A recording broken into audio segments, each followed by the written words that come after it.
अब पाकिस्तान के अंदर जो सियासत में बहुत बड़ी बड़ी तब्दीलियां हो रही हैं। आप देखेंगे ट्राइब्यूनल का मैटर है, इलेक्शन कमीशन का मैटर है, काजी फायज ईसा का मैटर है जो चीफ जस्टिस हैं, उसके बाद chief army staff general Asim Munir का मामला है, डीजी ISPR का मामला है। यानी इतने ज्यादा मामलात हैं कि इन सारे मामलात को लेकर इन्होंने आगे चलना है और सामने अवाम का समुंदर भी है।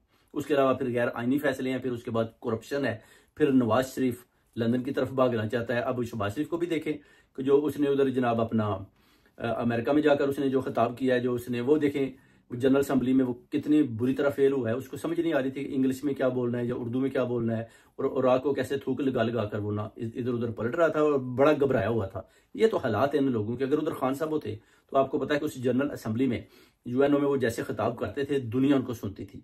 आज शहबाज शरीफ ने खिताब करके पूरी कौम का अमेरिका के अंदर मजाक बनाया और उधर से बैठकर इस सिफारिश की और अपना जो है नवाज शरीफ को उधर से भगवाने के लिए बार बार उनके जनाब एक किस्म के पाँव चाटता रहा है, यानी जूते पॉलिश करता रहा है कि जनाब वो नवाज शरीफ को जर्नैल बाहर नहीं जाने दे रहे। अब नवाज शरीफ भी बाहर भागने की कोशिश कर रहा है कि मैं जनाब इस 27 को लंदन की तरफ भाग जाऊँ। मरियम को भी वो इशारा करता है कि आपने भी जनाब इधर से निकलना है, और शहबाज शरीफ पहले ही अमेरिका और फिर इधर से लंदन आएगा। मुझे तो लगता है कि ये पता नहीं वापस भी जाते हैं कि नहीं। ये अब बाहर 1 बाय 1 निकल रहे हैं। सबको पता है कि ये अब प्राइम मिनिस्टर भी नाकाम हो चुका है, मरियम भी नाकाम हो चुकी है। नवाज शरीफ का पहले ही जनरल आसम मनीर ने गोल निकाल दिया, क्योंकि नवाज शरीफ आप तक देखेंगे बुरी तरह हारा हुआ है फॉर्म 47। यानी नवाज शरीफ की बड़ी ख्वाहिश थी कि मैं अपने हलके से भारी तादाद के साथ जीतूं, मगर जनरल आसम मनीर साहब ने इसको बुरी तरह से, यानी ये तो हारा तो पहले ही हुआ था, फिर इसको बड़ा ना तरसा तरसा कर फॉर्म 47 के जरिए इसको पहले तो इसकी औकात बताई कि आपका तो जनाब वोट ही नहीं है और आप तो हारे हुए हैं। डॉक्टर राशिदा के मुकाबले में भी आप तो जिधर जिधर भी खड़े हुए हैं आप उधर से हारे हुए हैं। फिर इसको सही करके ना इसकी ठुकाई की और उसके बाद फिर इसको फॉर्म 47 के जरिए जितवा कर फिर बताया कि जनाब ये आपकी औकात है। उसके बाद नवाज शरीफ तो वैसे ही खौफजदा हो गया।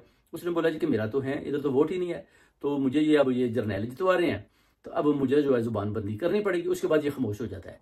ये बिल्कुल बोलता है, इसको समझ आ गया है कि जनाब मैं तो बड़ा उधर से जहाज लेकर भागा था प्राइवेट त्यारा कि मैं जनाब प्राइम मिनिस्टर आ रहा हूँ पाकिस्तान का, कौम अवाम मेरा शायद बड़ी बेचैनी से इंतजार कर रही है। और जब इधर पहुंचता तो पता चलता है कि इधर जनाब सारी दुनिया पूरी कौम तो खान के साथ खड़ी है, और खान को बंद करने के बाद भी खान की पॉपुलैरिटी डबल है। खान जो है वो जेल के अंदर से बैठकर भी पूरा अपना सिस्टम और निज़ाम चला रहा है, और हम बाहर अपने सिस्टम को साथ लेकर भी बुरी तरह फेल हो रहे हैं। अब नवाज शरीफ के पास 2 ऑप्शन थे, या तो उधर रहता मुकाबला करता या उधर से भाग जाता, और नवाज शरीफ ने हमेशा फैसला किया भागने वाला कि रहने की तो जरूरत नहीं है, मुकाबला तो कर नहीं पाएंगे तो भागने के रास्ते निकालते हैं। और हमेशा ये चौथी दफा जो वजीर आजम बनने का ख्वाब था वो भी टूटा। उसके बाद नवाज शरीफ चौथी दफा भी पाकिस्तान से भागने में, अब देखें अब कामयाब होता है कि नहीं। लगता है ये कामयाब हो जाएगा, क्योंकि पहले भी 3 दफा ये भागा है और बड़े तरीके के साथ भाग जाता है। इस तरफ ये भागने की पूरी तैयारी कर रहा है, और बार बार जो मीडिया ये पैगाम दे रहा है, जो इंटरनेशनल TV है, कि 27 को नवाज शरीफ पाकिस्तान से भागकर लंदन की तरफ भाग जाएगा। यानी वो ये नहीं कहते कि दौरे पर गया है या उनका कोई अपना जो किसी किस्म का कोई टेस्ट है, वो कहते हैं भाग जाएगा। शहबाज शरीफ अमेरिका में भाग गया है, उधर से इधर आएगा, मरियम नवाज भागने की तैयारी कर रही है। इस तरह के जो ना पैगामात दिए जा रहे हैं, यानी इससे साफ दिखाई देता है कि ये बाहर आएगा, जनरल आसम मनीर के ऊपर तनकीद करेगा, जनरल बाजवा के ऊपर ये बोलेगा, जनरल फैज के ऊपर बोलेगा। उसके बाद ये बाहर से बैठकर जो है ना वो ये अपना टी टी करता रहेगा, और जर्नैल इसकी तरफ देखेंगे और फिर इसको शट अप कॉल देंगे, मगर ये नहीं मानेगा। फिर मरियम को बोलेंगे कि जनाब तेरी भी हुण जड़ा ना असी तेनों पकड़ लेने, तो फिर वो जड़ी है ना उधर से भागेगी, तो वो भी इधर भागेगी कि मैं जनाब जाके बापूजी से बात करती हूँ, तो उसके बाद मैं उनको वापस बुलाती हूँ, क्योंकि उनको मैं स्टॉप करती हूँ कि आप जनरल आसम मनीर के खिलाफ ना बोलें। मगर नवाज शरीफ बोलेगा, जरूर बोलेगा, और उसके बाद ये फिर बुरी तरह पहुंच जाएगा।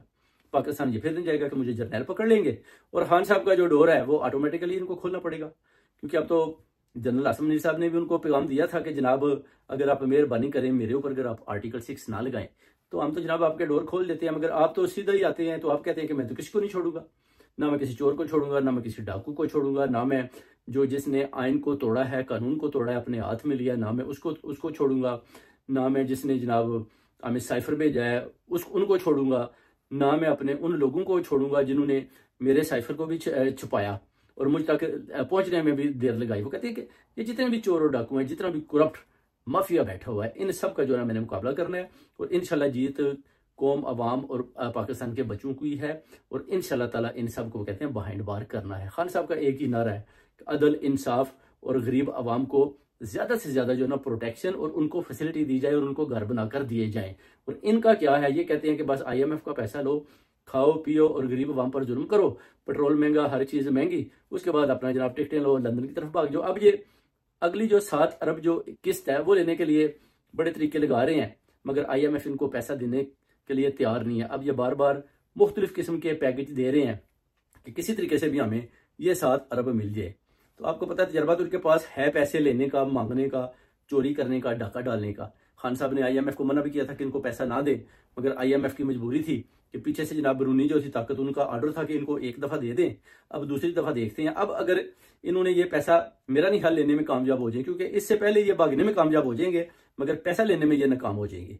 और इंशाल्लाह ताला पूरी कौम देख रही है इनकी तरफ, अब ये कौन सी स्ट्रेटजी अपनाते हैं और कैसे ये पैसा लेते हैं, कैसे ये चोरी और डाके डालते हैं और लंदन में आकर ये किधर क्याम करते हैं, और कैसे ओवरसीज कम्युनिटी इनका मुकाबला करती है, और कैसे वही जो रौनकें हैं जनाब चोर चोर और डाकू डाकू वाली एवन फील्ड के बाहर कैसे लोग आते हैं और कैसे फिर ये उनका और वो इनका मुकाबला करते हैं। तो बेसिकली ये मुकाबला लंदन में ही होगा, क्योंकि उधर तो इनके पास जो है अपना सारे सिस्टम निज़ाम को इन्होंने खरीदा हुआ है, साथ लेकर चलते हैं। तो इधर जो आपको पता है फ्रीडम है और इधर आप कुछ भी कर सकते हैं। तो इधर इनको मुकाबला करने में बड़ी दुश्वारी होती है। फिर ये इधर से भागकर सऊदीया या UAE की तरफ भाग जाते हैं, फिर उधर से पाकिस्तान भाग जाते हैं। जब इधर आते हैं तो फिर सोचते हैं कि सामने ओवरसीज कम्युनिटी खड़ी होगी और वही चोर चोर और डाकू के नारे लगते होंगे कि मरियम के पापा चोर हैं, मरियम के पापा